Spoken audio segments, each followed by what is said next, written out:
കൈകൊണ്ട് പല തെറ്റുകളും ചെയ്തിട്ടുണ്ട്. അല്ലാഹു ഗഫൂറുർ റഹീമാ, അല്ലാഹു സത്താറുൽ ഉയൂബാ, അല്ലാഹു ഗഫാറുദ് ദുനൂബാ. അവന്റെ കരുണ കൊണ്ട് കൃപ കൊണ്ട് അവനെ പൊറുക്കുമെന്നതിലൊരു സംശയവുമില്ല. പക്ഷേ പ്രിയപ്പെട്ട സഹോദരങ്ങളെ, ഒരു ചെറിയ ഭക്ഷണമെങ്ങാൻ ഹറാമ വയറ്റിൽ പോയോ, ആരെ പറ്റിച്ചോ തട്ടിച്ചോ വെട്ടിച്ചോ നീ ജീവിച്ചോ, അഷ്റഫുൽ ഖൽഖ് സല്ലല്ലാഹു അലൈഹി വസല്ലമ തങ്ങൾ പരിശുദ്ധമായ മസ്ജിദുൻ നബവിയിൽ നിന്ന് വീട്ടിലേക്ക് കയറുകയാ. അറിയുമല്ലോ ഇന്ന് റസൂലുള്ളാഹിയുടെ പരിശുദ്ധമായ തിരുശരീരമുള്ളത്, അതാണ് ആയിഷ ബീവിയുടെ വീട്. അത് തന്നെയല്ലേ റസൂലുള്ളാഹിന്റെ വീട്. ഇന്ന് നമ്മൾ 2 റക്അത്ത് നമസ്കരിക്കാൻ വേണ്ടിയിട്ട് മത്സരിക്കുന്ന മാബൈന ഖബരി വ മിംബരി റൗളത്തും മിൻ റിയാലിൽ ജന്ന. എന്റെ ഖബർ ശരീഫിന്റെയും എന്റെ മിമ്പറിന്റെയും ഇടയിലുള്ള ഭാഗം അത് സ്വർഗ്ഗത്തിന്റെ തോട്ടമാണ് എന്ന് റസൂൽ പരിചയപ്പെടുത്തിയ ആ ഭാഗത്ത് നമ്മൾ നിസ്കരിക്കാൻ വേണ്ടി മത്സരിക്കുന്ന സ്ഥലമാണ് മസ്ജിദുൻ നബവി. അവിടെ ചെന്നാ കാണാ തൂണുകളിൽ എഴുതി വെച്ചിട്ടുണ്ട് ഹാദാ ഹദ്ദു മസ്ജിദിൻ നബവി. പ്രിയപ്പെട്ട സഹോദരങ്ങളെ, ആ പള്ളിയിൽ നിന്ന് ആയിഷ ബീവിയുടെ വീട്ടിലേക്ക് അഥവാ റസൂലുള്ള താമസിക്കുന്ന വീട്ടിലേക്ക് കാലെടുത്തു വെക്കുമ്പോ വിശപ്പിന്റെ വിളിയാളം മൂലം പട്ടിണി കിടന്ന പ്രവാചകരെ, അല്ലാഹുവിന്റെ റസൂലിനെ കഴിക്കാൻ വീട്ടിൽ ഒന്നുമില്ല, അടുക്കളയിൽ ഒന്നുമില്ല. ആ സമയത്താണ് ഒരു ഈത്തപ്പഴം കിട്ടി വീട്ടിനകത്ത്. ആ ഈത്തപ്പഴം എടുത്ത് കഴിക്കാൻ ആർത്തിയോടെ കയ്യിലെടുക്കുമ്പോ മുത്തഫഖുൻ അലൈഹിയായ ഹദീസിൽ കാണാ അല്ലാഹുവിന്റെ റസൂൽ പെട്ടെന്ന് അതങ്ങ് എടുത്തെറിയുകയാ, എടുപ്പങ്ങോട്ട് മാറ്റി വെക്കുകയാണ്. ആരോ ചോദിച്ചു, എന്താ പ്രവാചകരെ? ആ സമയത്ത് റസൂലുള്ള പറഞ്ഞത്, വിശപ്പ് കൊണ്ട്, വിശപ്പിന്റെ വേദന കൊണ്ട് അത് ഞാൻ എന്റെ വീട്ടിന്റെ അകത്താണല്ലോ കിടക്കുന്നത്, അത് കഴിക്കാൻ വേണ്ടി എടുത്തിട്ട് ഞാൻ ചുണ്ടിലേക്ക് ചേർത്ത് വെക്കാൻ ഒരുങ്ങുമ്പോ അഖ്ശാ അൻ തകൂന സദഖ, ഇത് ബൈത്തുൽ മാലിലെ സദഖയുടെ മുതലുകളിൽപ്പെട്ട ഏതെങ്കിലും ഒന്നാണെങ്കിലോ എന്ന് ഞാൻ പേടിച്ചു, അതുകൊണ്ട് ഞാൻ മാറ്റിവെച്ചു എന്ന് കാരുണ്യത്തിന്റെ കെടാവള കജയ്യനായ നമ്മുടെ അമരക്കാരൻ റൂഹി ഫിദാ അഹ്മദ് മുജ്തബ നബി സഖലൈനി ത്വാഹ റസൂലുള്ളാഹ്. പ്രിയപ്പെട്ട സഹോദരിമാരെ, ഉറപ്പുണ്ടോ നിങ്ങൾക്ക് പറയാ? നിങ്ങൾക്ക് അതിനുള്ള ചങ്കൂറ്റമുണ്ടോ? നിങ്ങളുടെ പ്രിയപ്പെട്ടവരോട് പറയാ. നിങ്ങളുടെ ഭർത്താവ് ജോലിക്ക് പോകുമ്പോൾ നിങ്ങളുടെ ഭർത്താവിനോട് പറയാ നിങ്ങൾക്ക് കഴിയോ? മുൻഗാമികളായ നമ്മുടെ പൂർവ്വസൂരികളായ ധീരകേസരികളായ സ്ത്രീകൾ എങ്ങനായിരുന്നെന്നറിയോ?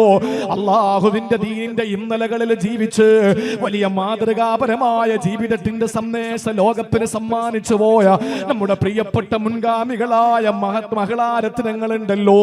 ആ മഹിളാരത്നങ്ങൾ എങ്ങനെയായിരുന്നെന്നറിയോ? അവരുടെ ജീവിതത്തിന്റെ എല്ലാ ദിവസത്തെയും പ്രഭാത ഭർത്താക്കന്മാര് കച്ചവടത്തിനിറങ്ങുമ്പോൾ, ഭർത്താക്കന്മാര് ജോലിക്ക് വേണ്ടി ഇറങ്ങുമ്പോ അവരോട് പറയുന്ന വാക്ക്, ഭാര്യമാരുടെ വാക്കെന്തെന്നറിയോ? ഇയ്യാക വകസ്ബൽ ഹറാം. എന്റെ പ്രിയപ്പെട്ട പ്രാണനാഥ, എന്റെ പ്രിയപ്പെട്ട പ്രേമഭാജനമേ, എന്റെ പ്രിയപ്പെട്ട രാജകുമാര, വകസ്ബൽ ഹറാം, ഹറാമിന്റെ ഒരു മുതലും നിങ്ങൾ കൊണ്ടുവരല്ലേ. ഫഇന്നാ നസ്ബിറു അലൽ ജൂ, വിശന്നാ ഞങ്ങളത് സഹിച്ചോളാ, വിശപ്പ് വന്നാ ഞങ്ങളത് സഹിച്ചോളാ. വലാ നസ്ബിറു അലന്നാ, പക്ഷെ അള്ളാന്റെ കത്തിയാളുന്ന ചൂട് താങ്ങാ ഞങ്ങൾക്ക് വയ്യ. അതുകൊണ്ട് ഭർത്താവേ, ഹലാലല്ലാത്തതൊന്നും ഞങ്ങൾക്ക് കൊണ്ടുവരല്ലേ എന്ന് പറഞ്ഞ് വീട്ടിൽ നിന്ന് യാത്രയാക്കുന്ന പൂർവ്വസൂരികളായ നമ്മുടെ മഹിളാരത്നങ്ങളിൽ നിന്ന് അഭിനവ കാലഘട്ടത്തിന്റെ മുസ്ലിം പെണ്ണിലേക്ക് എത്തിയപ്പോൾ എന്താ വ്യത്യാസമെന്നറിയോ? വീട് നിർമ്മിക്കാൻ, വണ്ടിയെടുക്കാൻ, വലിയ വലിയ സ്ഥാപനങ്ങൾ കെട്ടിപ്പടുത്താൻ പാവപ്പെട്ട നിസ്കാരക്കാരനായ ഭർത്താവിനെ കൊണ്ട് പലിശയ്ക്ക് പണമെടുപ്പിക്കുന്നത്, ലോൺ എടുപ്പിക്കുന്നത്, ലോട്ടറി എടുപ്പിക്കുന്നത് ഈ കാലഘട്ടത്തിന്റെ മുസ്ലിം പെണ്ണല്ലേ.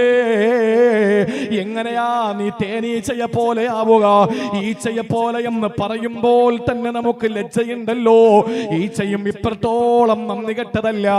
അള്ളാഹുവിന്റെ വിശുദ്ധമായ ദീനിന്റെ ഇന്നലകളിൽ കടന്നുപോയ ഒരു പ്രിയപ്പെട്ട ഭാര്യയുടെ കഥ പറയുന്നുണ്ടാരാ? ഇബ്നു ജൗസി റളിയല്ലാഹു തആല അൻഹു തന്റെ ബൃഹത്തായ ഗ്രന്ഥത്തില് ഇബ്നു ജൗസി റളിയല്ലാഹു അൻഹു പറഞ്ഞ വാക്കെന്തെന്നറിയോ? ശ്രദ്ധിക്കണം എന്റെ സഹോദരിമാരെ. ഇന്നും ഭർത്താക്കന്മാരുടെ സ്വത്തിനു വേണ്ടി കടിപിടി കൂടുമ്പോ, ഇന്നും ഭർത്താക്കന്മാരുടെ സ്വത്തിനു വേണ്ടിയിട്ട് കടിപിടി കൂടുമ്പോ എഴുതി വെച്ചോ പ്രിയപ്പെട്ടവരെ, ഇബ്നു ജൗസി തങ്ങൾ തന്റെ ഗ്രന്ഥത്തിൽ ഒരു കഥ പറയുന്നുണ്ട്. ഒരു പെണ്ണതാ മാവ് കുഴച്ചുകൊണ്ടിരിക്കുകയാ. ഒരു പെണ്ണ് മാവ് കുഴച്ചുകൊണ്ടിരിക്കുമ്പോ ആരോ വന്നിട്ട് പറഞ്ഞു, അറിഞ്ഞോ മോളെ, മാത സൗജുകി, നിന്റെ ഭർത്താവ് പെട്ടെന്നങ്ങ് മരിച്ചിരിക്കുകയാ. നിന്റെ ഭർത്താവ് മരിച്ചു എന്ന് മാവ് കുഴച്ചുകൊണ്ടിരിക്കും. ഇത് എന്റെ വാക്കല്ല, ഏതെങ്കിലും വാറോലയിലുള്ളതല്ല. ഇബ്നു ജൗസി റഹിമഹുല്ലാ തന്റെ ബൃഹത്തായ ഗ്രന്ഥത്തിൽ രേഖപ്പെടുത്തുന്നു. മാവ് കുഴച്ചുകൊണ്ടിരിക്കുന്ന പെണ്ണിന്റെ അടുത്ത് വന്നിട്ട് ഒരാൾ പറഞ്ഞു, മാത സൗജുകി, നിങ്ങളുടെ ഭർത്താവ് മരിച്ചിരിക്കുക, അറ്റാക്ക് ആയിരുന്നു, ഭർത്താവ് മരിച്ചു. നമ്മുടെ പെണ്ണുങ്ങളാണെങ്കിലോ മാവെടുത്തൊരറ്റയേറ്. പിന്നെ എത്രത്തോളം നൈറ്റ് കീറാൻ പറ്റുമോ അത്രത്തോളം ഭർത്തൃ സ്നേഹമാണെന്ന് പൊതുസമൂഹത്തെ തെര്യപ്പെടുത്തണം. എത്രത്തോളം മുടി വാരി പിരുത്തിടാൻ പറ്റുമോ അത്രത്തോളം പിരുത്തിടണം. എത്രത്തോളം കരയാൻ പറ്റുമോ അത്രത്തോളം കരയണം. ഇതല്ലേ നമ്മുടെ പെണ്ണുങ്ങൾ? എന്നാ കേട്ടോ, മഹദി മാവ് കുഴച്ചുകൊണ്ടിരിക്കുമ്പോ ഭർത്താവ് മരിച്ചു എന്ന് കേട്ടപ്പോ പെട്ടെന്ന് കയ്യങ്ങെടുത്തു. എന്താ കാര്യം? നമ്മൾ ചിന്തിക്കുന്നതിന്റെ ഒരു പടി അപ്പുറത്താണ്. എന്തായിരിക്കും? നിങ്ങളൊന്ന് ചിന്തിച്ചു നോക്കിയാ പറയൊന്നും വേണ്ട. ഇനി എനിക്ക് റൊട്ടിയും വേണ്ട, എനിക്ക് ഇനി ആഹാരവും വേണ്ട, ഇനി എനിക്ക് ഭക്ഷണവും വേണ്ട, എന്റെ കെട്ടിയോൻ മരിച്ചിരിക്കാൻ എന്നാണോ? അതുകൊണ്ടാണോ കൈവലിച്ചത്? അല്ല, അതുകൊണ്ടല്ല. ആ പ്രിയപ്പെട്ട ഭാര്യ തന്റെ മുന്നിൽ വലിയ പാത്രത്തിൽ മാവ് കുഴച്ചുകൊണ്ട് റൊട്ടി ഉണ്ടാക്കിയിട്ട് ഭർത്താവിന് കൂടി കൊടുക്കാൻ ആ പ്രിയപ്പെട്ട ഭാര്യയുടെ കടമ നിർവഹിച്ചു കൊണ്ടിരിക്കുമ്പോ ആ ഭർത്താവ് മരിച്ചു എന്ന വാർത്ത കേട്ടപ്പോൾ പാത്രത്തിൽ നിന്ന് കൈവലിച്ചെടുത്തത് ആ സ്ത്രീ ഒരു കാര്യം പറഞ്ഞുകൊണ്ടായിരുന്നു. ഹാദാ തുആമുൻ ഖദ് സാറ ലനാ ഫീഹി ശുറകാ. ഇനി ഇതെനിക്ക് മാത്രമല്ല, നിങ്ങൾ ചിന്തിക്കണം, നമ്മൾ ചിന്തിക്കുന്നതിന്റെ അപ്പുറത്താ. എന്താ പറഞ്ഞത്? ഈ മാവ് ഇനി എനിക്കുള്ളതല്ല, ഇനി ഇതിൽ പങ്കാളികൾ ഉണ്ട് എന്ന് പറഞ്ഞതിന്റെ അർത്ഥം എന്താ? ഉമ്മാക്ക് ഇത്ര ശതമാനം, വാപ്പാക്ക് ഇത്ര ശതമാനം, മക്കൾക്ക് ഇത്ര ശതമാനം എന്ന് പറഞ്ഞാൽ ഇത് തരിക്കത്ത് സ്വത്തായി. ഭർത്താവ് മരിച്ചു പോകുമ്പോ ഭർത്താവിന്റെ സ്വത്താണ് അനന്തര സ്വത്തെന്ന് പറയുന്നത്. ഇനി ഇതെനിക്ക് റൊട്ടി ഉണ്ടാക്കി തിന്നാൻ പറ്റൂല, കാരണം ഇതില് അവകാശികൾ വേറെയുമുണ്ട്. അതുകൊണ്ട് വീതിച്ചിട്ടല്ലാതെ വിഹിതം വെച്ചിട്ടല്ലാതെ ഇത് തിന്നാൻ പാടില്ല. ഇങ്ങനെ ചിന്തിക്കണ്ട, ഇങ്ങനെ ചിന്തിക്കണ്ട.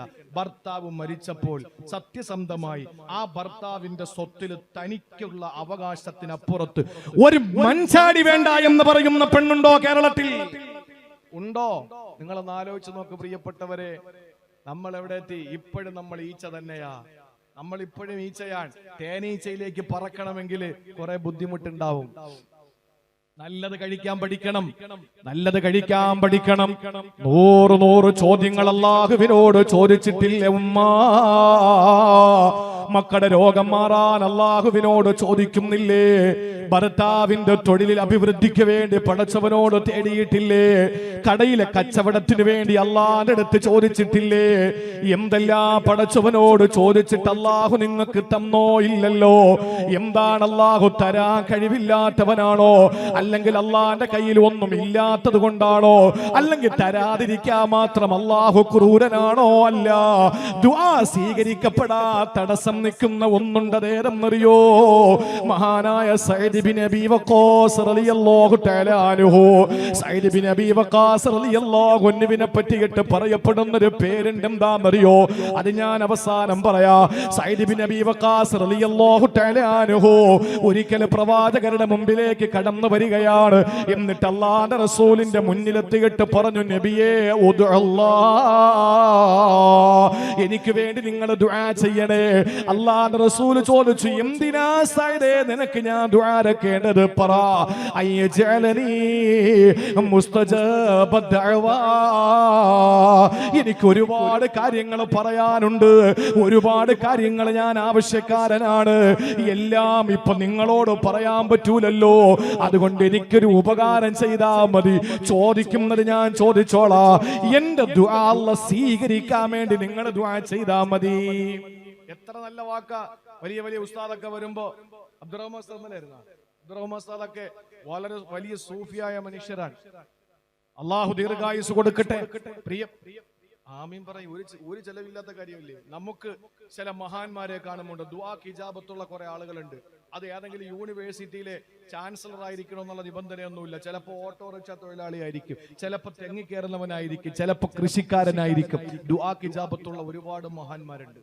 അത് തിരിച്ചറിയാനാണ് ബുദ്ധിമുട്ട്. ദുആക്ക് ഇജാബത്തുള്ള സയ്യിദുമാരാണെങ്കിലും പണ്ഡിതന്മാരാണെങ്കിലും ആരാണെങ്കിലും കാണുമ്പോ ഭാര്യയ്ക്ക് സുഖമില്ല, മോന് വിസ വേണം, ഭർത്താവിന് അല്ലെങ്കിൽ പിന്നെ വാപ്പാക്ക് കച്ചവടം ഇല്ല, ഉമ്മാക്ക് വേറൊരു വീടെടുക്കുന്നുണ്ട്, ഇതെല്ലാം കൂടെ പറയാൻ സമയം കിട്ടില്ല. ഇത് കേട്ടോണ്ടിരിക്കാൻ ഉസ്താദിനോ അല്ലെങ്കിൽ ആ മനുഷ്യന് സമയം ഉണ്ടാവൂല.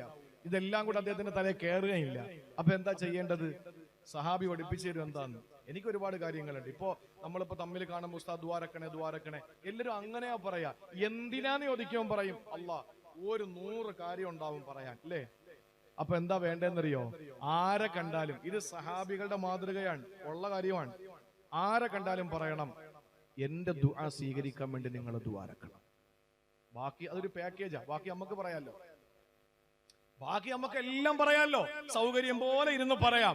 നമ്മുടെ ദുആ സ്വീകരിക്കാൻ വേണ്ടി നിങ്ങളൊന്ന് ദ്വാരക്കണം. അത് തന്നെയാണ് സഅദ് ഇബ്നു അബി വഖാസ് റളിയല്ലാഹു അൻഹു പറഞ്ഞത്. അള്ളാന്റെ ഹബീബേ, ഞാൻ ദുആക്ക് ഇജാബത്തുള്ള ആളാകാൻ വേണ്ടിയിട്ട് അങ്ങ് ദുആരക്കുമോ? ആരായി മാറിയെന്നറിയോ? സഅദ് ഇബ്നു അബി വഖാസ് റളിയല്ലാഹു അൻഹു ആരായി മാറിയെന്നറിയോ? കാന മുസ്തജാബ ദഅവാ. സഹാബാക്കളിൽ ദുആക്ക് ഇജാബത്തുള്ള വ്യക്തിയായി ഈ മഹാനായ സഅദ് ഇബ്നു അബി വഖാസ് തങ്ങൾ മാറുകയാ. ഈ സഅദ് ഇബ്നു അബി വഖാസ് റളിയല്ലാഹു തആല അൻഹു റസൂലുള്ളാഹിയോട് പറഞ്ഞു, നബിയേ, എന്റെ ദുആ സ്വീകരിക്കാൻ വേണ്ടി നിങ്ങൾ ദുആരക്കണം. അപ്പൊ നബി തങ്ങൾ എന്താ പറഞ്ഞത്? ഞാൻ ദുആരക്കാം, നീ പൊയ്ക്കോ എന്നല്ല. പിൽക്കാലത്ത് അദ്ദേഹം മുസ്തജാബു ദഅവായി, ദുആക്ക് സ്വീകാര്യതയുള്ള ആളായി. അതുകൊണ്ടാണല്ലോ കാഴ്ച ഇല്ലാത്ത ആളാ, കാഴ്ച പോയി. ആളുകൾ വന്നിട്ട് പറഞ്ഞു, നമുക്ക് എന്ത് പ്രശ്നം ഉണ്ടെങ്കിലും നിങ്ങളല്ലേ ദുആരക്കുന്നത്, നിങ്ങൾക്ക് ദുആരന്നൂടെ കാഴ്ച തിരിച്ചു കിട്ടാൻ. കൈ വലിക്കുമ്പോൾ അല്ലാഹു ഉത്തരം തരുമല്ലോ. സഅദ് ഇബ്നു അബി വഖാസ് തങ്ങൾ പറഞ്ഞു, എന്റെ അള്ളാഹുടെ ഇഷ്ടം കാഴ്ച ഇല്ലാതിരിക്കല, എന്റെ ഇഷ്ടം കാഴ്ച നേടല. അപ്പൊ എന്റെ ഇഷ്ടത്തെക്കാൾ ഞാൻ എന്റെ റബ്ബിന്റെ ഇഷ്ടത്തിന് പ്രാധാന്യം കൊടുക്കുന്നു. അതുകൊണ്ട് അവന് സൗകര്യം ഉള്ളപ്പോൾ തരട്ടെ, എനിക്കിപ്പോ വേണ്ട. അതാണ് സഅദ് ഇബ്നു അബി വഖാസ് റളിയല്ലാഹു അൻഹു. അദ്ദേഹത്തിന്റെ അടുക്കൽ റസൂലുള്ളാഹി പറഞ്ഞത് എന്താണെന്നറിയോ? നീ ദുആ സ്വീകരിക്കപ്പെടുന്ന ആളാകും, പക്ഷെ ഒരൊറ്റ നിബന്ധന. എന്താ നിബന്ധന? എന്താണ്? തേനീച്ചയെ പോലെ ആവണോന്നാ പറഞ്ഞേ. അതേതാ? അക്കലത്ത് ത്വയ്യിബ, അത് നല്ലതേ തിന്നു. അല്ലാഹുവിന്റെ റസൂല് പറയുകയാണ്, സഅദേ അത്യിബ് മത്അമക തകുനു മുസ്തജാബ ദഅവാ. നീ ദുആക്ക് സ്വീകാര്യതയുള്ള ആളാകണോ? നീ കഴിക്കുന്ന ഭക്ഷണം ഹലാലാക്കിക്കോ, ത്വയ്യിബാക്കിക്കോ, ഏറ്റവും നല്ലതാക്കിക്കോ മോനെ സഅദേ.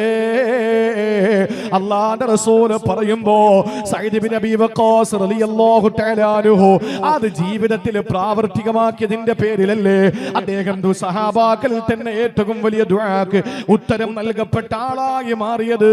പ്രിയമുള്ള സഹോദരങ്ങളെ, അതുകൊണ്ട് നമുക്കൊരു തീരുമാനമെടുക്കാം. ത്വയ്യിബല്ലാതെ കഴിക്കൂല. ഇത് നമ്മുടെ മാത്രം ബാധകമല്ല. ഇമാം ബുഖാരി റളിയല്ലാഹു തആല അൻഹുവിനെ നമുക്കറിയുമല്ലോ. അസ്ഹഹുൽ കുതുബി ബഅദ കിതാബില്ലാഹി സഹീഹുൽ ബുഖാരി. ഖുർആൻ കഴിഞ്ഞാൽ ഏറ്റവും വലിയ പ്രാമാണിക മുജാഹിദ്, തബ്ലീഗ്, ജമാഅത്ത് ഇസ്ലാമി, AP, EK, ദക്ഷിണ സംസ്ഥാന, പിന്നെ വേറെ എന്തെങ്കിലും ഉണ്ടോ? ഈ എല്ലാരും അംഗീകരിക്കുന്ന ഒരൊറ്റ ആള് മുസ്ലിം ഇമാമിനെയൊക്കെ അംഗീകരിക്കുന്നുണ്ട്. പക്ഷെ ഫസ്റ്റ് അസ്ഹഹുൽ കുതുബി ബഅദ കിതാബില്ലാഹി സഹീഹുൽ ബുഖാരി. ലോകത്തെല്ലാം അംഗീകരിക്കും, എല്ലാവരും അംഗീകരിക്കും. ആരും, ഒരു വിശ്വാസിയും ഒരു മുസ്ലിമും ഒരു നാട്ടുകാരും ആ ബുഖാരി ഇമാമിന്റെ വാക്കിനെ അങ്ങോട്ട് മാറ്റിവെക്കില്ല. അത്രയും പ്രാവീണ്യമുള്ള, അത്രയും പ്രഗത്ഭനായ, പ്രസിദ്ധനായ, പ്രശസ്തനായ മഹാനായ മുഹമ്മദ് ബിൻ ഇസ്മായിലുൽ ബുഖാരി റളിയല്ലാഹു തആല അൻഹു. ആ ബുഖാരി ഇമാമിന്റെ ഇത്രയും വലിയ പദവിയിലേക്ക് വരാനുള്ള കാരണം എന്താണെന്നറിയോ? എന്താ കാരണം? നമ്മൾ മാത്രം നന്നായിട്ട് കാര്യമൊന്നുമില്ല. ബുഖാരി ഇമാം ഇത്രയും വലിയ ആളാകാനുള്ള കാരണം അഹ്മദ് ബിൻ ഹഫ്സ് എന്നവര് പറയാൻ, അഹ്മദ് ബിൻ ഹഫ്സ് എന്നവര് പറയാൻ ബുഖാരി ഇമാമിന്റെ വാപ്പ, ഇമാമിന്റെ പിതാവ്, ആ പിതാവ് സക്കറാത്തിന്റെ ഹാലിൽ കിടക്കുകയാണ്. വാപ്പ മരിക്കാൻ കിടക്കുകയാണ്, ബുഖാരി ഇമാമിന്റെ വാപ്പ. ഞാൻ അദ്ദേഹത്തിനെ കാണാൻ വേണ്ടി ചെന്നു. അഹ്മദ് ബിൻ ഹഫ്സ് റളിയല്ലാഹു അൻഹു പറയാ, ഞാൻ അദ്ദേഹത്തിനെ കാണാൻ വേണ്ടി ചെന്നപ്പോൾ സക്കറാത്തിന്റെ ഹാലിൽ കിടന്നിട്ട് ബുഖാരി ഇമാമിന്റെ പിതാവ് പറഞ്ഞതെന്തെന്നറിയോ? ലാ അഅലമു മിൻ മാലി ദിർഹമൻ മിൻ ഹറാ വലാ ദിർഹമൻ മിൻ ശുബ്ഹാ. സക്കറാത്തിന്റെ ഹാലിലാണ്. മഹാനവറുകൾ പറയുന്നു, എന്റെ സമ്പത്തിൽ നിന്ന് ഒരു ദിർഹം ഹറാമാണെന്നോ ഹറാമാണോ ഹലാലാണെന്നോ അവ്യക്തമായ ഒരു സംഗതിയിലും എന്റെ ഒരു ദിർഹമും ഇല്ല. മരിക്കാൻ നേരത്തെ അദ്ദേഹത്തിന്റെ ഒരു ദിർഹം പോലും, ഒരു രൂപ പോലും ഹറാമും ഇല്ല, ഹറാമാണോ ഹലാലാണോ എന്ന് ഉറപ്പില്ലാത്തതുമില്ല. അത്രയും പെർഫെക്റ്റ് ആയിരുന്നു ആ പിതാവ്. അപ്പൊ മഹാനായ അഹ്മദ് ബിൻ ഹഫ്സ് റളിയല്ലാഹു അൻഹു പറയാൻ, ഞാൻ അവിടെ ഇരുന്നിട്ട് ചിന്തിച്ചത് സൂറത്തുൽ കഹ്ഫിലെ ഒരു ആയത്തായിരുന്നു എന്ന് മഹാനവറുകൾ പറയാ. സൂറത്തുൽ കഹ്ഫിലെ ഒരു ആയത്താ ഞാൻ അവിടെ ഇരുന്ന് ചിന്തിച്ചത്. ഏതാ ആയത്ത്? 2 യതീം മക്കള്, ചെറിയ മക്കളാ. ആ മക്കൾക്ക് കുറച്ച് സമ്പത്ത് ഉണ്ടായിരുന്നു. നല്ല വാപ്പ സാലിഹായിരുന്നു. വാപ്പാടെ മരണസമയത്ത് ഒരു വലിയ മതിലുണ്ടായിരുന്നു. ആരും ഏൽപ്പിക്കപ്പെടാൻ പറ്റിയ നല്ലവരൊന്നും അവിടെ ഇല്ല. ആ അന്താക്കിയ നാടാ. അപ്പൊ ആ നാട്ടിലെ ആ ഒരു വലിയ മതിൽക്കെട്ടിന്റെ അടിയിൽ ചെന്നിട്ട് മണ്ണ് മാന്തിയിട്ട് ഈ പൊന്ന് അതിനകത്ത് വെച്ചു. ഈ മക്കളുടെ, എത്തീമക്കളുടെ പൊന്ന് അതിനകത്ത് എന്ത് ചെയ്തു? ഒളിപ്പിച്ചു വെച്ചു. എന്നിട്ടാണ് വാപ്പ മരിക്കുന്നത്. 2 മക്കളുടെയും വാപ്പ മരിക്കുന്നത് അങ്ങനെയാണ്. ഈ സ്വത്ത് പിന്നീട് ആ മതില് പൊളിഞ്ഞ് വീഴാറായി. അത് മറ്റുള്ളവരുടെ കയ്യിൽ കിട്ടുമോ എന്ന് ആശങ്കപ്പെടുന്ന സമയത്താണ് ആര് കെട്ടിക്കൊടുത്തത്? ആര്? ഖിളിർ നബി മൂസാ നബി കൂടെ പോയിട്ട് ഒരു മതില് കെട്ടിയ സംഭവം അറിയില്ലേ? ആ മതില് കെട്ടിക്കൊടുക്കുന്നത്, ഖിളിർ നബി കെട്ടിക്കൊടുക്കുന്ന മതിൽ ഇതാണ്. മൂസാ നബി ചോദിച്ചു, ഈ നാട്ടുകാര് കുടി പച്ചവെള്ളം തരാത്ത യവന്മാർക്ക് എന്തിനാ മതിൽ കെട്ടിക്കൊടുക്കുന്നത്? അപ്പോഴാണ് മൂസാ നബി അലൈഹിസ്സലാം പറഞ്ഞത്, ഈ മതില് അമ്മൽ ജിദാറു ഫകാനത് ലിഗുലാമൈനി യതീമൈനി ഫിൽ മദീന വകാന തഹതഹു കൻസുൽ ലഹുമാ വകാന അബൂഹുമാ സാലിഹാ. ഇവരുടെ പിതാക്കന്മാര് സാലിഹീങ്ങളായിരുന്നു. അതുകൊണ്ട് അള്ളാഹു ഈ സമ്പത്ത് നശിച്ചു പോകാതിരിക്കാൻ അള്ളാഹു താല എന്നോട് അറിയിച്ച് ഞാൻ കെട്ടിക്കൊടുത്തതാണ് എന്ന് ഖിളിർ നബി മൂസാ നബിയോട് പറയാൻ. നോക്കൂ നിങ്ങൾ, വാപ്പ സ്വാലിഹായപ്പോൾ ഉള്ള ഗുണം എന്താ? മക്കളുടെ സ്വത്തിന് സുരക്ഷിതത്വം, മക്കളുടെ സ്വത്തിന് സംരക്ഷണമായി. ഇതാര് പറയുന്നു? അഹ്മദ് ബിൻ ഹഫ്സ് റളിയല്ലാഹു തആല അൻഹു തന്റെ പ്രിയപ്പെട്ട പിതാവ് മരിക്കാൻ കിടക്കുന്ന സമയത്ത് ഒരു ദിർഹം പോലും എന്റെ കയ്യിൽ ഹറാമില്ല എന്ന് പറഞ്ഞ വാപ്പാന്റെ അടുത്ത് നിന്ന് അഹ്മദ് ബിൻ ഹഫ്സ് എന്നവരെ പറയുന്നു, ഇമാം ബുഖാരി ഇത്രത്തോളം വളരാനുള്ള കാരണം അത് തന്നെ. കാരണം വാപ്പ നല്ലതായിരുന്നു. അതുകൊണ്ട് പ്രിയപ്പെട്ടവരെ, ഹറാമായ ഒരു മുതലും നമുക്ക് വേണ്ട, ഹറാമിന്റെ ഒരു മുതലും നമ്മുടെ ജീവിതത്തിൽ വേണ്ട. ഒരു നുള്ള ഭക്ഷണം ഹറാമാകല്ലേ, ഒരൽപ്പം പോലും, ഒരു തുള്ളി വെള്ളം പോലും ഹറാമിന്റെ നമ്മുടെ പള്ളയിലേക്ക് പോകല്ലേ. കഴിക്കുന്നത് കണ്ടാൽ പിടിച്ചു വാങ്ങണേ ഉമ്മ. ജുനൈദുൽ ബഗ്ദാദി റളിയല്ലാഹു തആല അൻഹു, മഹാനായ ജുനൈദുൽ ബഗ്ദാദി റളിയല്ലാഹു തആല അൻഹു, സഹോദരങ്ങളെ, തന്റെ പ്രിയപ്പെട്ട ഭാര്യ മുലപ്പാല് കുറഞ്ഞപ്പോൾ ഒരു പാല് കൊടുക്കാൻ ഒരു സ്ത്രീയെ ഏൽപ്പിക്കും. എത്തിക്കുകയാ. ജുനൈദുൽ ബഗ്ദാദി റളിയല്ലാഹു തആല നടന്നു വരുന്ന വഴിയിൽ തന്റെ കുഞ്ഞിന് പാല് കൊടുക്കുന്ന പെണ്ണിനെ കണ്ടു. ആ പെണ്ണ് ആരാണെന്നറിയോ? തന്റെ അയൽവാസിയുടെ വേലക്കാരി പെണ്ണാണ്. ചിന്തിക്കണേ പ്രിയപ്പെട്ടവരെ, തന്റെ അയൽക്കാരന്റെ വേലക്കാരിയായ പെണ്ണ് ഈ പ്രിയപ്പെട്ട കുഞ്ഞിന് മുലപ്പാല് കൊടുക്കുന്നത്, സ്തനപാനം നടത്തുന്നത് കണ്ടപ്പോ ജുനൈദുൽ ബഗ്ദാദി റളിയല്ലാഹു തആല ഓടി വന്നു. എന്നിട്ട് പെട്ടെന്ന് ആ കുഞ്ഞിനെ ആ തള്ളയിൽ നിന്ന്, ആ പാല് കൊടുക്കുന്ന സ്ത്രീയിൽ നിന്ന് പിടിച്ചെടുക്കുകയാ. എന്നിട്ട് എന്ത് ചെയ്തെന്നറിയോ? 2 വിരലുകളാ കുഞ്ഞിന്റെ തൊണ്ടക്കുഴിയിലേക്ക് ഇടുകയാണ്. എന്നിട്ട് ആ കുഞ്ഞിനെ കൊണ്ട് വൊമിറ്റ് ചെയ്യിപ്പിക്കുകയാണ്, ഛർദിപ്പിക്കുകയാ. ഛർദിപ്പിച്ചിട്ട് ആ പള്ളയിൽ കിടക്കുന്ന അവസാന തുള്ളി പാലും പുറത്തേക്ക് എടുക്കുകയാ. ആളുകൾ കൂടി എന്താ ജുനൈദുൽ ബഗ്ദാദി ഇങ്ങനെ കാണിക്കുന്നത്? ആ സമയത്ത് ജുനൈദുൽ ബഗ്ദാദി റളിയല്ലാഹു തആല പറഞ്ഞതെന്തെന്നറിയോ? ഈ അയൽക്കാരിയായ, ഈ അയൽവാസിയായ സഹോദരന്റെ വേലക്കാരി പെണ്ണാണല്ലോ. ഈ അയൽവാസി ആരാണെന്നറിയോ? അവന് ഹറാം തിന്നുന്നവനാ, അവന് പലിശക്കാരനാ. ഈ പലിശക്കാരനായ എന്റെ അയൽക്കാരന്റെ പലിശ പണം കൊണ്ടല്ലേ അവന്റെ വേലക്കാരിയായ ഈ പെണ്ണും തിന്നുന്നത്. ആ വേലക്കാരി തിന്ന ഭക്ഷണത്തിൽ നിന്ന് ഉൽപ്പാദിപ്പിക്കപ്പെട്ട പാല് അത് എന്റെ കുഞ്ഞിന്റെ പള്ളയിൽ പോകണ്ട. അതുകൊണ്ടാണ് ഞാൻ ഛർദിപ്പിച്ചു കളഞ്ഞത് എന്ന് ജുനൈദുൽ ബഗ്ദാദി തങ്ങളെ പറഞ്ഞെങ്കിൽ ഹറാമ് നമ്മുടെ മക്കളെ പള്ളയിൽ കയറ്റിവിടല്ലേ പ്രിയപ്പെട്ടവര്. ആരുടെ ശരീരത്തിലൂടെ ഓടുന്ന ചുടുനീളം ഹറാമിൽ നിന്ന് ഉൽപ്പാദിപ്പിക്കപ്പെട്ടതാണോ, ആ ബ്ലഡ് സർക്കുലേഷൻ നടക്കുന്ന കാലത്തോളം അല്ലാഹുവിന്റെ റസൂല് പറയും അന്നാറു ഔലാ ബിഹി, അവന് നരകം തന്നെ മതിയായതാണെന്ന് നബി മുഹമ്മദ് മുസ്തഫ സല്ലല്ലാഹു അലൈഹി വസല്ലം പരിചയപ്പെടുത്താൻ. അതുകൊണ്ട് അക്കലത്ത് ത്വയ്യിബ, തേനീച്ച പരിശുദ്ധമായത് തിന്നും. ഇന്നമാ മസലുൽ മുഅ്മിനി ലകമസലിൻ നഹ്ല, മുസ്ലിം മുഅ്മിൻ തേനീച്ചയെ പോലെയാണ്. അക്കലത്ത് ത്വയ്യിബ, അല്ലാഹ് പറഞ്ഞു കുലൂ മിൻ ത്വയ്യിബാതി മാ റസഖനാകും. നിങ്ങളും അങ്ങനത്തെ ത്വയ്യിബേ കഴിക്കാൻ പാടുള്ളൂ, നിങ്ങളും നല്ലതേ കഴിക്കാൻ പാടുള്ളൂ. നിൽക്കട്ടെ അവിടെ. ഇനി രണ്ടാമത് പറഞ്ഞത് എന്താണ്? ശ്രദ്ധിച്ച് കേൾക്കാം. ഇനി ആകെ എനിക്ക് 3/4 മണിക്കൂർ കൂടെ സമയമുള്ളൂ. ഇല്ല, അരമണിക്കൂർ 3/4 മണിക്കൂറുടെ സമയമുള്ളൂ. രണ്ടാമതായിട്ട് അല്ലാഹുവിന്റെ റസൂല് പറയുകയാണ് അക്കലത്തു ത്വയ്യിബാ വവളഅത ത്വയ്യിബാ. നല്ലത് തിന്നുക മാത്രമല്ല തേനീച്ച ചെയ്യുന്നത്, പിന്നെയോ വവളഅതു ത്വയ്യിബാ, അത് വിസർജിക്കുന്നതും പരിശുദ്ധമാണ്. എന്ന് പറഞ്ഞാൽ അതിന്റെ കർമ്മങ്ങൾ, ഞാൻ ആദ്യം പറഞ്ഞ മറന്നു പോവരുത്. എന്താ അതിന്റെ കർമ്മം? യഖ്റുജു മിൻ ബുത്തൂനിഹാ ശറാബുൻ അൽ മുഖ്തലിഫുൻ അൽവാനുഹു. അതിന് ഒറ്റ ഡ്യൂട്ടി അല്ലാഹ് കൊടുത്തിട്ടുള്ളൂ. ആ ഡ്യൂട്ടി ആളുകൾക്ക് തേൻ കൊടുക്കലാണ്. അതാണ് അതിന്റെ കർമ്മം. അപ്പൊ സത്യവിശ്വാസി തേനീച്ച പോലെ ആകണമെങ്കിൽ നമ്മുടെ കർമ്മം എന്താകണം? ത്വയ്യിബാകണം. നമ്മുടെ കർമ്മം ത്വയ്യിബാകണം, അല്ലാതെ നമുക്ക് രക്ഷപ്പെടാൻ കഴിയില്ല. അള്ളാഹുവിന്റെ റസൂൽ സല്ലല്ലാഹു അലൈഹി വസല്ലം പഠിപ്പിച്ച ഈ ഉമ്മത്തിന്റെ അവസ്ഥ നിങ്ങൾക്കറിയോ? ഇന്ന് നിങ്ങൾ കണ്ടില്ലേ കണ്ണൂര്. ഞാനൊരു കാര്യം തുറന്നു പറയാൻ, എന്നെ സംബന്ധിച്ചിടത്തോളം ഞാൻ നാളെ എന്താകും എന്ന് ചിന്തിച്ചിട്ടൊരു കാര്യം പറയുന്നില്ല, പറഞ്ഞിട്ടില്ല, പറയില്ല എന്നാണ് എന്റെ വിശ്വാസം. ഒരു കാര്യം ഞാൻ ഉറപ്പിച്ചു പറയാം, ഇടത്തറയിൽ അങ്ങനെ ഉണ്ടാവാൻ സാധ്യത കുറവാണ്. ഉണ്ടെങ്കിൽ ആ കാര്യം കൂടി ഉണർത്തിക്കൊണ്ട് ഞാൻ പറയട്ടെ ഒരു കാര്യം. ബിസ്ക്കറ്റ് ചായയൊക്കെ കുടിച്ചോളി ഇൻഷാ അല്ലാഹ്. നിങ്ങൾ എന്നെ ഉയിരോടെ വിട്ടില്ലെങ്കിലും കുഴപ്പമില്ല. പക്ഷെ സമുദായത്തില് ഈ കാണുന്ന കാര്യങ്ങൾക്കെതിരെ ഒന്ന് രണ്ട് കൂട്ടം ആളുകൾ നന്നായാൽ സമൂഹം നന്നാകും. രണ്ട് കൂട്ടം ആളുകൾ പിഴച്ചാൽ സമൂഹം പിഴയ്ക്കും. ആരായി 2 കൂട്ടം ആളുകൾ? ഒന്ന് മൈലിയാക്കന്മാര് തന്നെ, എല്ലാവർക്കും അതാണല്ലോ ഇഷ്ടം. അൽ ഉലമാഉ വൽ ഉമറാഉ. ഒന്ന് പണ്ഡിതന്മാരും 2 കമ്മിറ്റിക്കാരും. വിളിക്കുന്നിടത്ത് വിളിച്ചാൽ മതി പ്രസംഗം.